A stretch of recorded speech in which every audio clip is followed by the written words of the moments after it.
al-milad wa al-fitrah.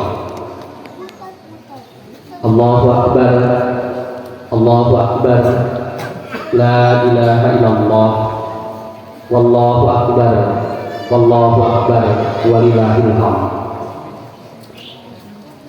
Ma'asyiral mukminin, a'idin rahimakumullah.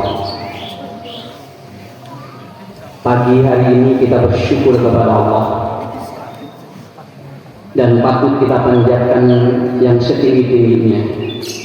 Selepas kita melaksanakan ibadah saum di bulan Ramadan, satu bulan kita ditempa oleh Allah Subhanahu wa Ta'ala, dan hari ini adalah hari perayaan, bukan hari untuk meriakkan sesuatu. Hari raya adalah bukan hari biasa. Hari raya adalah hari kemenangan bagi umat Islam seluruh dunia. Kenapa kita patut bersyukur kepada Allah? Karena dua negara yang begitu akan menghadapi Idul Fitri, negara ini digoncangkan dengan satu gempa yang sangat dahsyat. Hampir puluhan ribu meninggal dunia 2 hari menjelang Idul Fitri itu akan jatuh. Myanmar yang walaupun hampir sebagian besarnya negaranya itu adalah beragama bukan Islam, tapi ada masyarakat Muslim yang terkena imbas dari gempa itu. Begitupun dengan Thailand, karena Allah Subhanahu wa Ta'ala menggambarkan umur manusia itu seperti daun-daun yang akan petik dengan waktunya yang berbeda-beda. Ada daun yang dia dipetik pada saat dia sudah tua, itu biasanya daun tembakau. Ada daun yang dipetik ketika dia harus muda, dan itu adalah daun teh.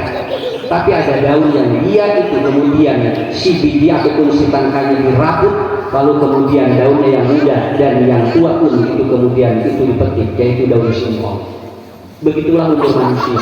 Ada yang dicabut oleh Allah pada waktu tua, ada yang dicabut oleh Allah waktu muda, tapi ada yang langsung, baik muda dan tua itu langsung dicabut oleh Allah, yaitu pada saat kena gempa, saat kena musibah. Itu adalah salah satu di antara ibrah bagi kita semuanya. Bapak Ibu yang hadir pada saat ini, masih diberikan kesempatan oleh Allah Subhanahu wa Ta'ala untuk kita menikmati Idul Fitri hari ini dengan sehat, kemudian dengan bahagia, dan kita pun kemudian pada hari ini mungkin adalah orang-orang yang dipilih oleh Allah Subhanahu wa Ta'ala.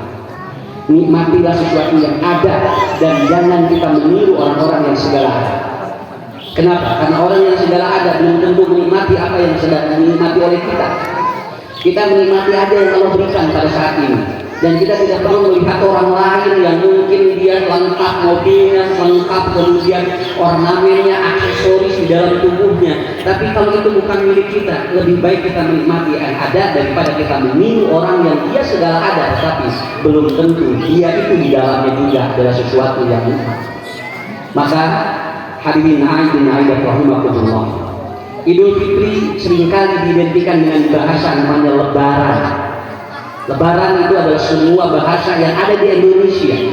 Di negara-negara yang lain tidak ada istilah Lebaran. Lebaran itu lebar, lebar, itu artinya lebar, tanggapan, itu artinya lapang, lapang dada, lapang maaf. Kemudian ada juga yang disebut dengan lebur, yaitu melebur dosa-dosa kita selama satu bulan. Oleh Allah dilebur dosa kita. Kemudian yang kedua adalah luber. Luber rezekinya oleh Allah. Kemudian apa? Diluberkan oleh Allah. Setiap orang pada waktu lebaran ini, bapak-bapak, ibu-ibu, rezekinya berlimpah, maafnya berlimpah. Setiap orang yang punya kesalahan kita kemudian maafkan. Kenapa? Karena kita kemudian apa? Diluberkan oleh Allah. Lalu kemudian kita pun oleh Allah Subhanahu wa Ta'ala dilaburkan dalam suasana yang bahagia semuanya. Berlabur semuanya. Dulu di Jawa ada yang disebut dengan laburan. Laburan itu artinya mengecat rumah, dan itu semua dicat dengan warna putih, itu labur, sehingga jadi istilahnya lebaran. Dan nanti kemudian setelah beres ini, orang-orang kemudian liburan, yaitu bertamasya, lalu kemudian orang itu kemudian bersilaturahmi, dan itu kemudian dinikmati oleh kita. Jadi lebaran ini bahasa sinonim dan ternyata mempengaruhi dalam kehidupan kita. Tetapi akan berbeda dengan makna Idul Fitri. Idul Fitri itu artinya Id, kembali. Fitri itu adalah fitrah. Fitrah itu adalah hari. Bayi ini tidak ada pun melihat bayi. Bayi ini kelihatan bagaimana? Bayi ini sesuatu makhluk Allah yang dia tidak seperti memiliki hubungan-hubungan dengan yang lain yang berat. Kenapa? Karena orang kalau sudah fitrah, orang sudah fitri, maka dia akan memiliki beberapa karakter. Yang pertama adalah batinnya tenang. Bayi ini batinnya tenang. Dia tidak pernah ada yang dia batinnya itu adalah budak. Ini jangan sampai bapak ibu yang hari baju anyar, hari hati budak. Hidup ini mah jangan. Dia harus lebar begitu kan, dia harus harus strong begitu, karena hari ini harus semua bahagia. Tidak boleh ada yang kemudian dia bermasalah. Lepaskan masalah-masalah yang mengganggu batin kita. Kenapa? Lihat bayi ini dia tidak pernah dia ngomong, dia bayi ini hebat hidupnya, kemudian apa? Dia tenang sekali karena batinnya apa? Batinnya tenang. Wallahi anjal sakinata fi qulubil mu'minin liyazdadu imanan ma'a imanihim. Dan hanya yang tenang itu diberikan orang mukmin. Orang-orang di luar Islam itu tidak akan dikasih ketenangan oleh Allah.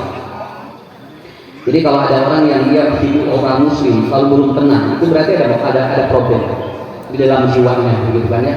Di dalam jiwanya ada problem. Orang muslim ini, orang mukmin ini oleh Allah dijamin. Wallahi anjal sakinata fi qulubil mu'minin liyazdadu imanan ma'a imanihim. Ibu jangan pakai emas, lalu emasnya nanti 1 minggu dikembalikan lagi karena pinjam. Itu kan makin ke dalam gitu. Jadi ulang gagayaan, yang kaki ngeri kubatur loba duit, minggir emas minggir, kemudian dia sambil dibikinan nih. Kan itu bukan milik kita, lebih baik apa kita ada yang ada aja, lah gitu kan ya. Ini nikmatnya batin itu kan seperti itu. Bapak-bapak ibu juga sama. Kenapa? Karena ini hidup kita adalah apa? Lihat batinnya tenang. Yang kedua adalah apa? Yang kedua, orang yang fitrah ini dia tidak memikirkan sesuatu yang akan datang. Dia tidak mengkhawatirkan sesuatu yang akan datang. Wala khaufun 'alaihim wala hum yahzanun. Lihat bapak bayi, adakah bayi dan anak-anak memikirkan hari esok? Tidak. Kenapa? Karena dia fitrah. Terkadang ini yang bermasalah itu sebetulnya bukan anak-anak kita yang sudah dewasa. Kita ini bapak-bapak ibu-ibu hari ini juga belum tamat pikiran isu. Ya, kan isu dewe hari lagi tamat kedua kayak tanggal kita makan pikiran tanggal 2. Nah ini masalah manusia itu Pak. Kenapa dia terganggu kefitrahannya? Karena sering memikirkan sesuatu yang akan datang. Jika cina tapi itu dari kakak pangandaran, mungkin hilang tanggal 7 tamat tuh. Karena kan kita seringkali begitu. Lihat bapak-bapak ibu, kalau kita naik angkot hari ini bayar, besok gratis. Cobaan besok naik, ayah gratis.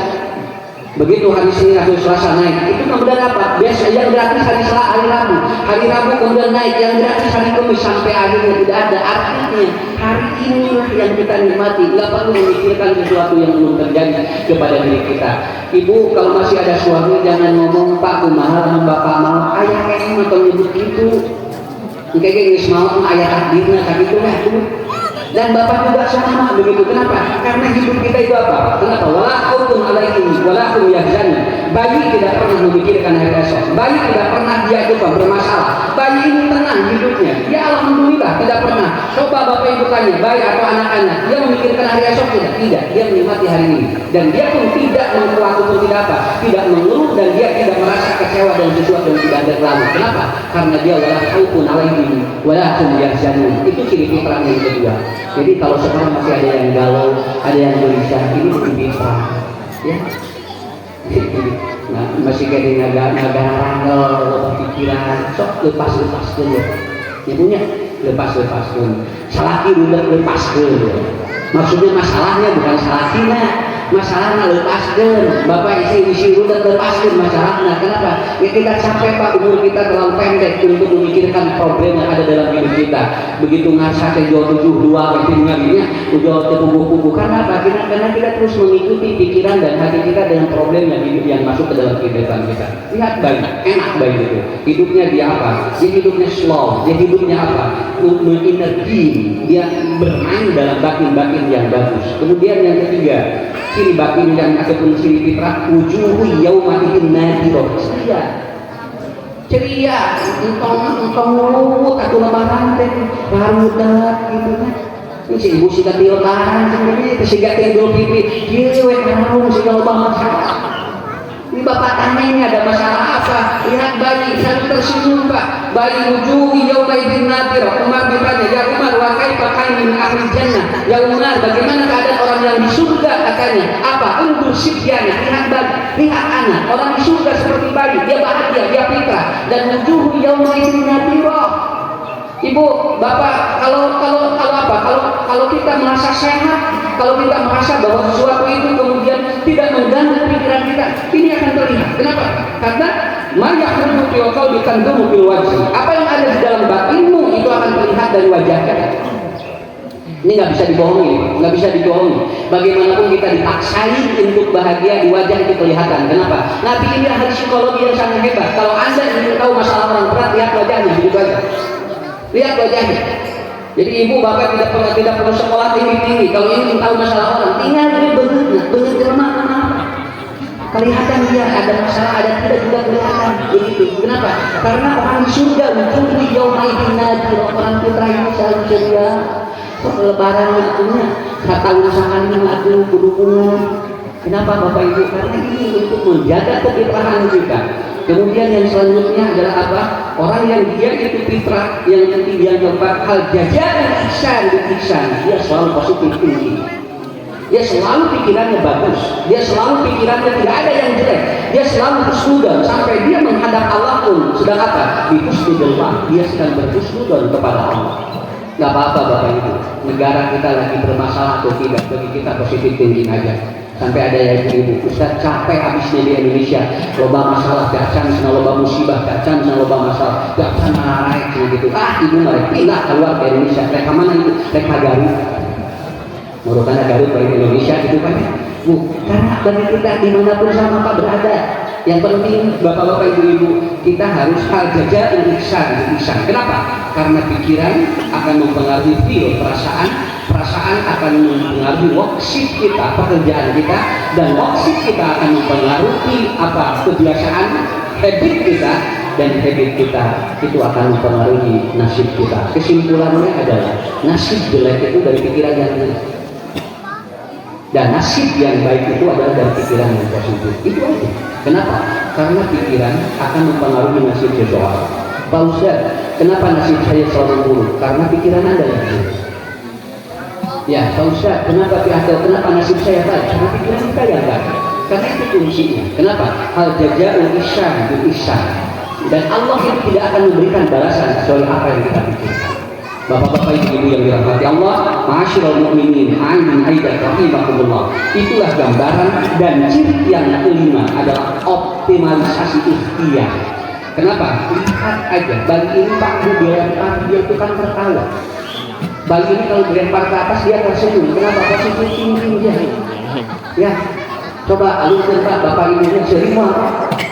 Ya, itu lemparin yang tidak akan tertawa. Karena sudah beda pikirannya. Bagi ini dia tertawa. Ini orang kenapa? Karena dia itu hal jajar bisa. Dia akan tahu bahwa ternyata orang yang melemparkan akan menangkap kembali. Kepercayaan hidupnya tinggi kepada Allah. Kalau Allah kasih sesuatu ujian pada dirinya, maka dia pun akan dibebaskan kembali dengan persoalan ataupun dengan masalah ataupun dengan solusi yang terbaik. Dan yang kelima adalah apa? Optimalisasi dari ikhtiar kita. Kenapa Bapak Ibu? Karena kita bukan mencari banyak, tapi kita mencari berkah. Buat apa banyak kalau tidak berkah? Bapak-bapak Ibu, orang yang banyak keinginan juga kalau tidak kalau diambil oleh Allah berkahnya gimana? Dia tidak akan menikmati hidup kita. Banyak belum tentu dinikmati. Punten Bapak-bapak Ibu, namun gaduh harta 2 triliun, lamun tidak berkah, bingung Pak mengakuinya. Saya seringkali memberikan filosofi. Kalau ada yang ngasih pesawat terbang, ini yang harganya 180 miliar, kira-kira diambil nggak? Yang harganya 180 miliar, mau diambil nggak? Bingung di mana? Menurut berapa? Nyaki mahal, ada menurut di mana? Jadi namakan masalah. Ya, bukan kita tidak tahu harga pesawat terbang. Masalahnya kalau dikasih ke kita, ini ditentukan di mana? Kalau itu sudah tahu. Lalu kemudian kalau ada yang kasih uang 1 triliun diambil Pak. Bu balik di sana kalau main masih apa 1 triliun dicanat tuh Ustaz dengan saham mereka. Jadi kan masing-masing juga sama. Allah itu kasih sesuatu dari optimalisasi ikhtiar kita kepada Allah. Kenapa? Karena sesuatu yang kita ikhtiarkan dengan baik, maka dia akan selesaikan dengan baik. Bapak-bapak, ibu-ibu, rezeki manusia itu apa? Rezeki itu bahagia, maka dia itu mencarinya harus bahagia, dan dia akan salurkan dengan bahagia, maka Allah akan ganti dengan kebahagiaan yang luar biasa. Bapak kalau mencari rezeki, jangan apa? Jangan ada marah, jangan ada kesal, jangan ada sesuatu yang mengganjal. Kenapa? Karena rezekinya juga akan marah. Dan nanti Allah akan kasih sesuatu yang tidak berkah. Kenapa? Karena rezeki itu sifatnya itu bahagia. Dia sifatnya sakinah. Dia itu begini seperti ombak di lautan hikmah. Kalau dia carinya dengan cara begituan, itu juga akan begitu. Maka kita harus menang. Apa yang kita cari bukan untuk kita mencari yang banyak, tetapi yang berkah. Bapak Ibu yang dalam hati Allah, kalau orang sudah fitrah, maka dia satu, rezekinya ditanggung Allah. Ada bayi yang tidak mau, ada bayi yang tidak netek. Hanya dia menangis, enak langsung disiapkan ibunya. Kenapa? Karena Allah sudah tanggung kalau dia fitrah. Karena dia, kalau dia tidak fitrah, maka dia gimana? Bapak kalau anak tuh, coba bayi kalau dia tidak mau menyusu, kalau tidak ada air susu di ibunya, disiapin Pak. Air susu dalam kotak sudah disiapin. Kenapa? Karena sudah ditanggung. Ibu bapak kan bisa merasakan. Kenapa kita siapin makanan buat bayi? Kenapa kita siapin makanan buat anak? Karena dia fitrah. Tapi kalau bapak mau minum susu, kira-kira disiapin apa? Itu kita harus cari dulu ke warung lihat susunya. Lalu kemudian kita juga harus cari ada air panasnya. Belum tentu. Karena apa? Karena kefitrahan sudah mulai terganggu. Untuk itu ciri yang pertama, efek dari fitrah adalah rezekinya ditanggung oleh Allah. Yang kedua, selalu ditolong. Ya, selalu ditolong. Bapak Ibu lihat kalau ada bayi di pinggir sungai, itu pasti nggak akan dibiarin. Itu anak siapa? Itu jangan itu. Kalau ada orang nangis, kalau ada bayi nangis di satu rumah, itu pasti hidup semuanya. Itu bayi siapa nangis? Lalu kemudian apa? Karena dia sudah ada fitrah, karena dia ditolong oleh Allah. Walaupun kita tidak ada urusan, tidak ada hubungan dengan bayi itu, tapi kenapa kita bergerak? Karena apa Bapak Ibu? Karena dia ditolong oleh Allah. Kira-kira lalu ayah aki-aki sisi walungan Pak, ayah menulungan Nah belum tentu kan, malahan masih dia ada dua tentu, dan bahaya langsung tenangan pagi itu karena kefitrahan yang sudah berbeda. Tapi kalau bayi dia akan selalu ditolong oleh Allah. Kemudian dia disayangi. Kenapa Bapak Ibu disayang? Karena bayi itu kan selalu berada di tempat yang rendah. Bayi tidak pernah dia itu berada di atas. Justru orang tuanya yang di atas. Kenapa? Karena air itu akan selalu mencari daratan yang rendah. Air itu akan selalu mencari daratan yang paling bawah. Artinya apa? Kasih sayang Allah itu akan diturunkan pada orang yang rendah hati. Dan bayi itu rendah hati. Makanya dia dikasih kasih sayangnya penuh sekali. Makanya ibu-ibu, bapak-bapak, kita harus kepada siapapun orang yang membenci kita harus bebaskan supaya kita diberikan kasih sayang dari Allah. Ya, jadi kami menginginkan batur itu kampung balik. Berarti uang lebih hari sakit ya. Ya, maka dia omongkan itu kami lebih hari sakit ya. Ya, kalau ada orang yang kemudian merendahkan kita, berarti kita sedang tinggi. Begitu aja, kan di rumah itu. Namun ibu seri kabatu isi seri dan baik kan saya non sahabatnya isi gereng seri tadi itu. Ya, kenapa Bapak Ibu? Karena tidak setiap orang yang dia itu berpegangan tangan dia harmonis. Tidak setiap orang yang berpegangan tangan dia harmonis. Ada kemungkinan dia berpegangan tangan bukan harmonis, justru sirlah. Kenapa? Karena kita tidak tahu. Ada orang yang berjalannya begini, tapi belum tentu dia tidak harmonis. Ada kemungkinan harmonis. Ibu bapak pernah lihat monyet ya dengan singa itu berbeda. Kalau singa ini selalu dia antara jantan dan betina berpisah, dia seperti cuek. Tapi singa ini kalau dia diganggu betinanya itu dia marah Pak. Tapi kalau monyet dia selalu berpegang tangan. Tapi kalau diganggu betinanya dia lari Pak. Kenapa? Karena begitulah binatang semua sudah berbeda. Seperti itu. Coba ibu bapak lihat kalau singa lempar betinanya, itu singa jantan dia akan lawan, itu dia akan jaga. Lalu kemudian kalau keras, kalau dia berpegangan lalu lempar dengan batu singa ataupun monyet betinanya, dia akan lari meninggalkan betinanya. Karena apa? Karena yang seperti berpegangan belum tentu dia harmonis, yang seperti cuek belum tentu dia itu tidak harmonis. Ada kemungkinan dia itu lebih menjaga. Begitu hidup manusia. Ya, jadi jangan memang biasa ditinggal di keluar begitu. Ibu-ibu, dan yang paling luar biasa adalah apa? Orang yang fitrah itu difasilitasi oleh Allah. Fasilitas hidupnya sangat difasilitasi oleh Allah dengan Allah.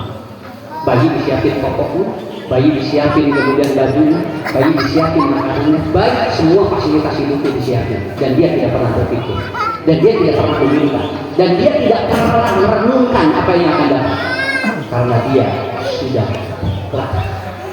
Bapak Ibu yang dirahmati Allah, inilah fitrah manusia. Makanya dalam hadis tadi, kullu mauludin yuladu ala fitrah. Jadi manusia diciptakan dalam keadaan fitrah, dan ciri fitrahnya seperti tadi, nanti efeknya seperti yang tadi. Bapak Ibu bisa seperti tadi. Rezeki kita akan ditanggung oleh Allah. Kita akan disayang, kita akan difasilitasi, kita akan dijaga oleh Allah. Dengan catatan kefitrahan ini harus dijaga 11 bulan yang akan datang.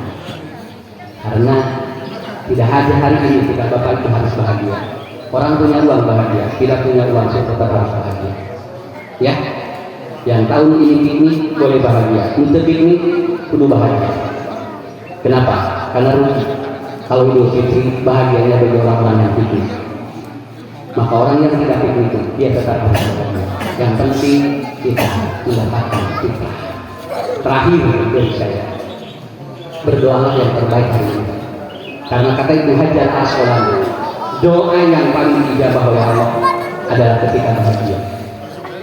Ketika dia mendapatkan hormon dopamin yang sangat hebat, dan hormon dopamin keluar pada tanggal 1 Bapak Ibu berdoa yang terbaik, minta kepada Allah keberkahan hidup, rezeki yang berlimpah, meminta kesehatan, panjang usia, silakan mumpung dijabah oleh Allah. Yang kedua, hikmah, berbagi bagi orang yang tidak mampu. Tetapi Nabi melarang minta, tidak boleh meminta. Barang siapa yang meminta-minta pada waktu itu, maka dia pada yaumul kiamah kulit wajahnya akan terkupas. Tapi kalau dia ngasih, jangan lupa. Yang tidak boleh itu minta-minta. Ibu bapak jangan jajarkan anak-anak untuk meminta pada seseorang. Jangan. Biarkan orang itu memberi. Karena ajaran Quran kita meminta, tetapi hikmah Anda. Kita kadang-kadang begini. Itu sengaja dari ayah siwa di Jakarta buatin itu bukan. Akhirnya jadi beban ke sini. Akhirnya ada merek dari ayah itu jadi beban. Nggak boleh. Nggak boleh. Nggak boleh minta-minta ini. Kata Nabi nanti hari kiamat akan terkupas wajahnya dia hari kiamat. Tapi kalau ada yang ngasih terima, kalau ada yang ngasih terima. Sampai ada yang sigan dulu, santai HR, kata teh, gitu aja. Dan sama si Hana, ya. Karena kita bukan untuk apa-apa gitu. Yang penting bahagia. Dulu zaman Rasulullah ada orang anak yatim dia itu kemudian tidak punya baju dan tidak makan. Kata Rasulullah, berdosa kalian biarkan mereka. Itu artinya hikmah. Artinya jangan ada yang seperti itu. Tapi kita meminta. Anak yatim itu kan tidak minta. Tetapi Rasulullah kata, kasih dia. Maaf anak-anak ya, adik-adik remaja, jangan dibiasakan meminta pada waktu. Kan sudah kita kumpul, dia bingung ngambil mantri. Ya, nggak boleh. Tapi kalau ada diterima, yang ngasih terima saja. Karena saya juga suka ada yang ngasih Pak, ya diterima juga. Ada butuh sini ini sarua dan normal banget. Tapi kalau meminta Rasul, nah terakhir dahulukan yang hidup, jangan mendahulukan kedua. Dahulukan dulu yang hidup. Nanti yang meninggal belum tentu butuh kita. Yang hidup butuh kehadiran kita. Jangan sampai ada seorang ibu yang dia menangis 5 hari anak-anaknya belum datang pada waktu itu. Karena apa? Karena anak-anaknya keliling dulu ke kuburan-kuburan.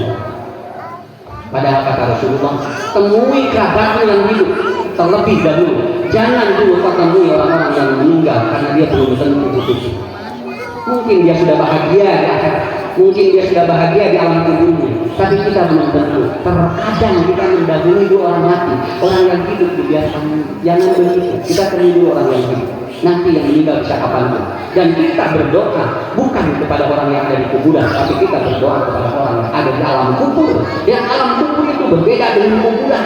Kenapa? Alam kubur itu gaib, sedangkan kuburan itu ada di sana, dan kita juga tidak tahu bagaimana dia menerima. Maka bukan tidak boleh berziarah, silahkan berziarah, dianjurkan, tetapi jangan sampai yang hidup kemudian kita tinggalkan, yang mati didahulukan. Karena waktunya ini yang hidup lebih dulu harus diprioritas utamakan. Temui uang, temui ibu, temui keluarga, adik kakak, itu dulu, jangan dulu. Nanti yang mati bisa kapan dulu. Dan kita di dalam sujud pun boleh berdoa ketika kita berdoa untuk yang sudah menikah. Berdoalah, taqabbalallahu minna wa minkum. Dan jangan silih pasrahkeun dosa. Mengatur dosa abdi samudaya keletakan. Urang ditanggi, aku jadi ngalobahan dosa. Ya, yang dosa urang, yang dosa itu jangan udah taqabbalallahu minna wa minkum. Mudah-mudahan amal kalian dan amal saya itu diterima oleh Allah Subhanahu wa Ta'ala. Saya kira itu Bapak-bapak, Aidin, rahimahullah. Mudah-mudahan Idul Fitri hari ini adalah Idul Fitri yang terbaik dan Idul yang sudah kita laksanakan sebelumnya, dan insya Allah amal kita diterima oleh Allah Subhanahu wa Ta'ala. Kembalikan kepada fitrah, insya Allah kita akan diberikan perlindungan oleh Allah Subhanahu wa Ta'ala. Saya doakan semuanya amal sehat walafiat, panjang usia, kemudian besar miliknya semuanya, anak-anaknya soleh dan solehah, keluarganya berkah, sakinah, mawaddah, warahmah. Terima kasih. Mudah-mudahan kita bisa bertemu kembali dan Allah pertemukan kita di tempat yang mulia kembali. Rabbana hablana min azwajina wa dzurriyyatina qurrata a'yun waj'alna lil muttaqina imama. Rabbana la tuzigh qulubana ba'da idh hadaytana wa hab lana min ladunka rahmah innaka antal wahhab. Rabbana atina fid dunya hasanah wa fil akhirati hasanah wa qina adzabannar. Taqabbalallahu minna wa minkum. Wassalamualaikum warahmatullahi wabarakatuh.